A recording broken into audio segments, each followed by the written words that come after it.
next up on our presentations, we have with us Jeff Lazarus. That's it. We're gonna talk through and have a little back and forth here about fun little wonky wire issue here.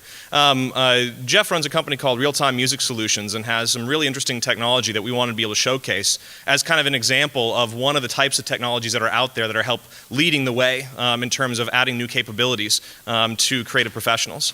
So Jeff, welcome. Hello. I'm just marveling at the technology that is allowing this to happen. So I'll try not to let my gee whiz astonishment of all this overshadow a professional talk here. Well, have you ever been 20 feet tall before? This is really cool. Excellent. So tell us a bit about yourself and the history of Real-Time Music Solutions. Right. Okay. So my background has always been in the arts and music especially. But before I started this company, I was an agent at a very large arts management company. And in fact, I used to book in Lafayette, which is how I know some of you. And I used to book opera companies and pianists and ballet companies all through the Louisiana Purchase, more or less. And I did that for a number of years, and I've always had a thing about technology. I've always loved it and been fascinated with it. And I had this vague sense that the fine arts community was not taking advantage of technology to the same degree as other areas of the entertainment industry, TV, film, etc. And I had this sense that I could parlay the experience I had as an agent and contacts within the industry, in the fine arts community, and meld that with some new technology and form a new company. And this was back in the mid-late 80s when it seemed like everybody was forming companies. It was pretty much as vague as that. And then as it happened, I connected with two academics who had these incredible algorithms but didn't have a product. And together we formed this company around this technology that helps.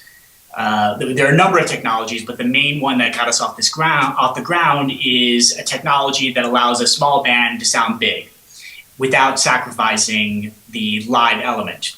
So this could be used with primarily, in the beginning at least, with touring Broadway companies, national tours, Broadway, Cirque du Soleil, and anybody else on down to community theaters, high schools, middle schools, who don't have the ability to put together a full band. Maybe they have, in the case of the higher end professionals, they may have 12 musicians, but they want to sound like 30, down to perhaps a rural school in Idaho where they have 2 or 3 musicians, but that's it. This technology will take repertoire that is used quite often, shows that get done again and again, say Sound of Music or Guys and Dolls or Fiddler on the Roof. So the repertoire is set, but they can't put together the entire band.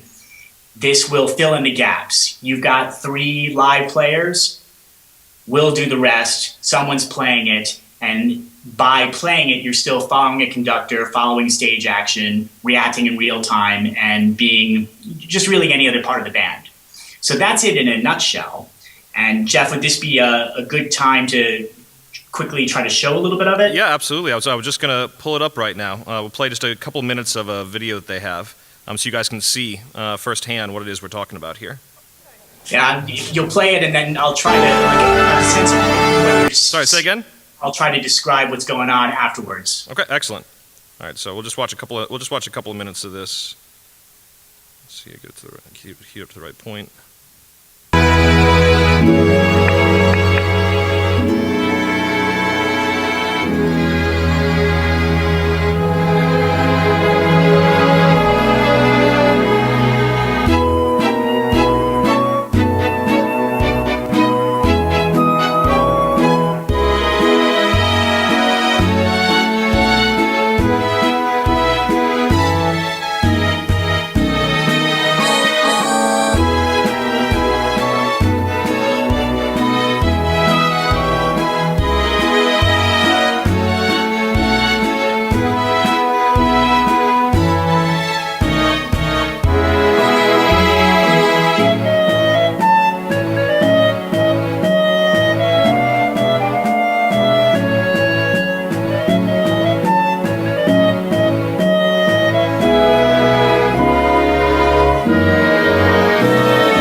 got some. So Jeff, why don't you talk us through what we were just watching there? Okay, so obviously you're seeing a little promotional piece, and what it's meant to demonstrate isn't necessarily the most beautiful music. It's supposed to demonstrate for you how much control you have. In fact, you're hearing us doing every single instrument. In this instance, ideally what you're going to hear is us plus some acoustic contingent. But in the demonstration, hopefully what comes across is that there's a person playing it who's in control of every moment. Here we're making some choices that are maybe not the most musically appropriate, but these are the kinds of things that could come up in live theater. You may have a singer who takes incredible liberties with the score, so you wouldn't be able to do that with a karaoke style click track where you're just singing along to a pre-recorded audio. Here you're pushing it and pulling it in response to whatever's happening on stage. Also, what can happen on stage is there could be problems. Things could go wrong. An actor can miss an entrance. A piece of scenery gets caught. In the real world, what happens in those instances is a conductor would say to his musicians around him, okay, problem on stage, let's take it back to measure 9, on my mark. He makes eye contact with everybody else in the pit, says, you ready? Go. And then it hopefully is seamless because everybody's watching the conductor and reacting to what's going on stage. Similarly, another thing that might happen is if something gets stuck, the conductor might say, all right, we gotta just repeat these 2 measures, a small increment of music. We just gotta repeat it until it gets unstuck. So just keep on playing it. On my cue, I'll tell you to go on. And so they fix it on stage, and then they get the cue for the conductor, and then they can move on. So I think you got a chance to see those 2 elements in evidence, as well as just seeing the hand on the keys, obviously speeding up and slowing down to illustrate what it's like to follow what's going on in the live moment.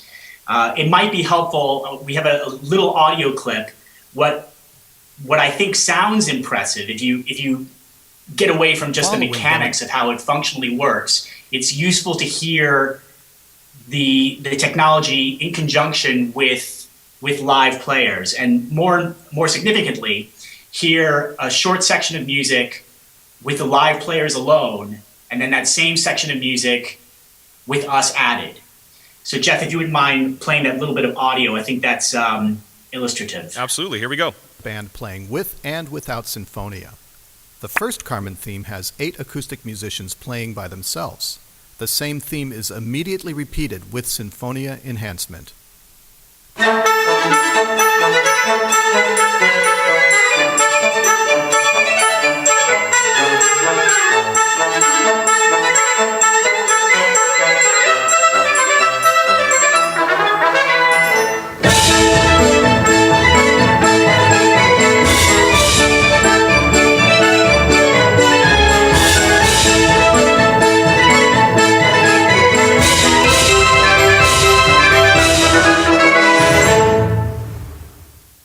Okay, there you have it.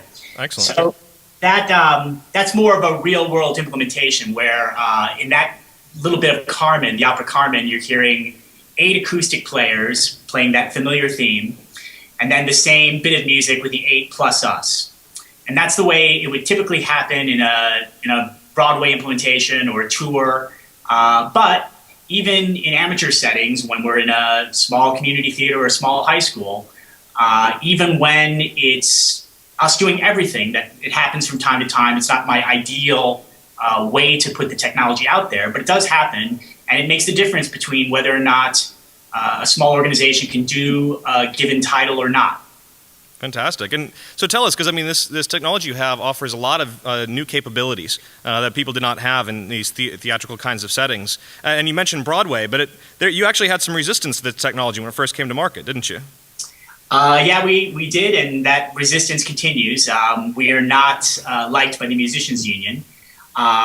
They perceive this simply as something that replaces musicians. I don't agree with that. I don't think that's what's actually happening in the real world. What's really going on is this is just another compromise like many other compromises that have been commonplace for decades. But that is the story. That money grubbing producers are going to use this instead of musicians to put all musicians out of work, and it'll be the death of live music. Well, but in actuality, you have some examples of how your technology actually enabled performances to happen that wouldn't have been able to happen at all otherwise. Yeah, I mean, the classic example is, well, there are a lot of examples, but I'll name a few. One I hinted at just a moment ago, where we're talking about organizations, particularly in remote areas where they may not have that much of a music program or a small music program.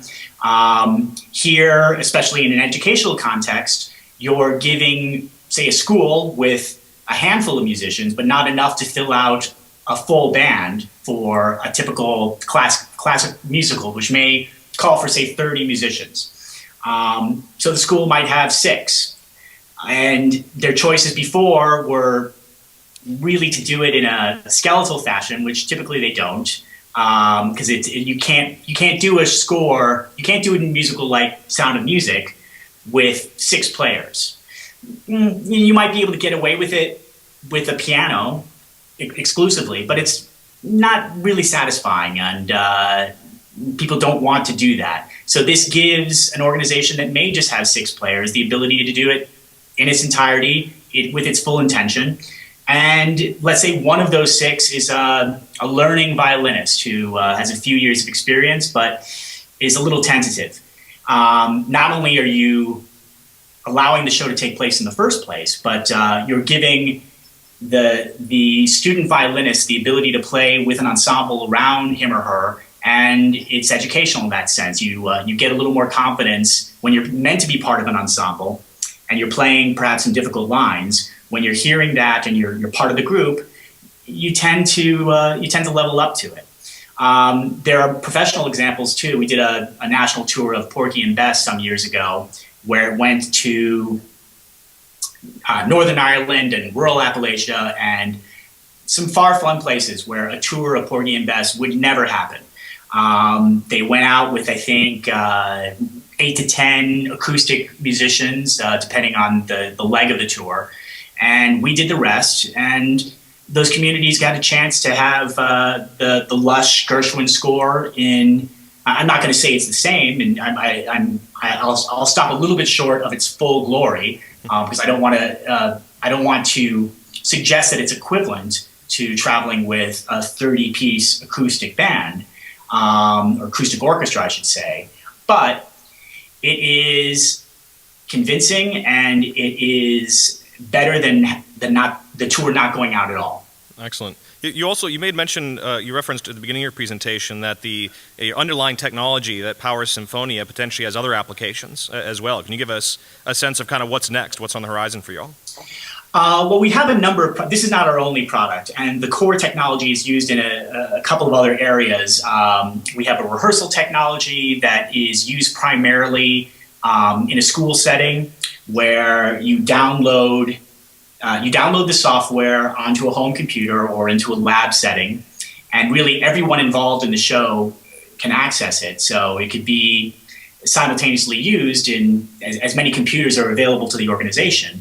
And generally what it's used for is if you're in the chorus and you need to learn a complex vocal part, you're a 15-year-old alto in the chorus and you're singing close harmony, this will give you a way to focus in on that individual part, either bring it way up in volume so you can get it into your ear and start to practice with it. And then gradually, as you get more confident, you can either bring it down or mute it entirely, or mute the parts around it so that you can focus in more closely on the part you're trying to study. Drill. It's also used in rehearsal settings to practice choreography for choral numbers. So you just set it up in a rehearsal room, and you can alter in the same way I demonstrated in the Sinfonia video. You can slow it down, speed it up, change keys, make cuts, create vamps to focus in on a very tight area of the music to just have it repeat and really get that part sealed in. that's it in a nutshell. We have another technology that that again is based on the underlying Sinfonia technology, or grew out of it, which allows you to assemble unique sounds that are part of a typical keyboard synthesizer element for a show. A lot of these musicals, they may have used the top technology of their day as far as keyboard and sound technology, but technology moves fast, and those keyboards, generally speaking, are long since obsolete, very hard to get. Even if you could miraculously get them from a local rental shop, and you had the money for that, you still face a pretty arduous labor task to program that keyboard to play the appropriate sounds for a show like Cats or Les Miserables, which have very distinct sounds, again, that were tops of their day in the mid 80s, but you can't get them now. This technology basically puts all the appropriate sounds together in a way that's easily downloaded to your home computer, connect a standard keyboard to it, and you're ready to go to play the show. Terrific. So I think you guys are really seeing here, we've talked a lot this morning of kind of things that people are either doing today or ways to be thinking. Well, here's an example of something that can come at the end of that process of coming up with new ideas and new solutions. Do we have any questions in the audience for Jeff? Yep. We have a question coming your way, Jeff. 1 second. All right. What's it? Hi, Jackie. You got it on? Can you hear this? All right. Jeff, this is Conrad. Can you talk a little bit about the process of you hooking up with the algorithm people and how that came about and how y'all got all this started? Because that's always an interesting thing, where you have somebody like you with an idea, but then you have the geeks on the other side that know how to put it all together. How did that come about? It was just serendipity. I mean, I got really lucky. I wish I could say that there were steps that I followed that led me to these particular guys who had the specs, but it was just a lucky set of coincidence where friend of a friend who was mentioning to me that this idea was forming, and I had a chance. These professor partners were scattered in various places in the country, but one of them had a part-time professorship here in New York City, where I live, at the City University system. And I had an opportunity to go down to Brooklyn and see the technology in its early stages and talk about what was possible. And I saw it pretty quickly, and it dovetailed nicely with my world. Where we are today is a long way from what I saw in Brooklyn in 1998. And we have pretty grand plans about where we're going to take it. So obviously, things are fluid and all changes rapidly. But in terms of meeting with the professors, I got lucky. Excellent. We have time for one more question? Or two? Or go ahead. One second.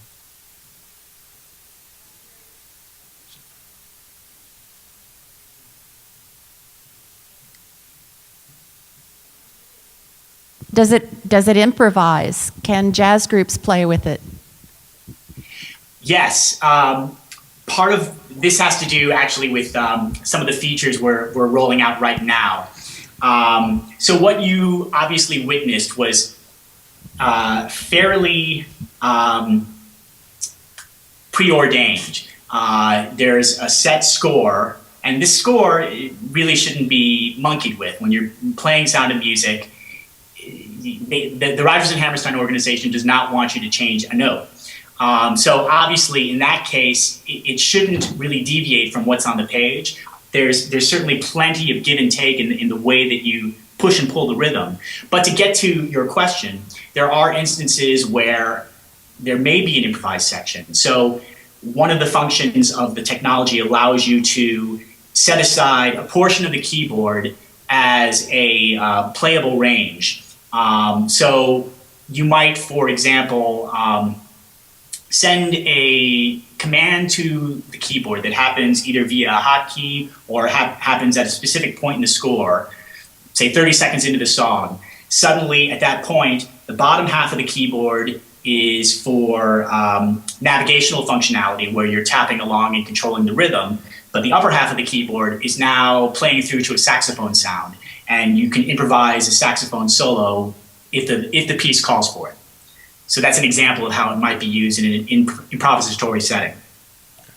Jeff, can you talk a little bit about your process for getting rights to the scores and how you've actually distributed this? How have you sold it to whomever it is you've sold it to? Right. Well, we have some pretty important relationships that mean a lot to our company with the major licensing houses. Not all of them, but the biggest ones. There aren't a lot of these companies out there.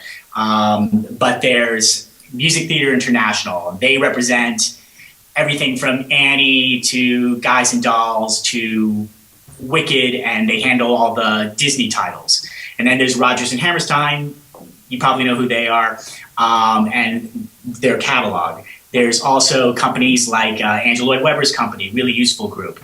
I have relationships with them, and they look to us as their technology resource. So they offer our technology as an ancillary service to their licensees.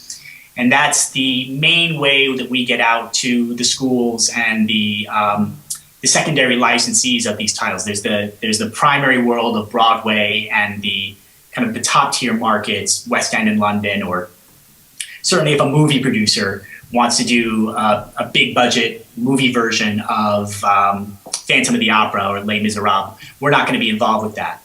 But when it trickles down to the next markets, which is a major part of their business, when schools and community theaters and the secondary professional market of local theaters around the country and around the world, when they want to do these shows, they first have to get the rights, they get performance rights, and then once they do that, the licensing houses let them know, hey, by the way, there's this company, Real-Time Music Solutions, and they offer these services that you might be interested in. And that's how I connect with them. Terrific. Well, let's give Jeff a round of applause. Thanks, everybody. Thanks so much, Jeff. We really appreciate you taking the time. It was a lot of fun. Thank you. All right. Take it easy. Bye-bye. Bye-bye.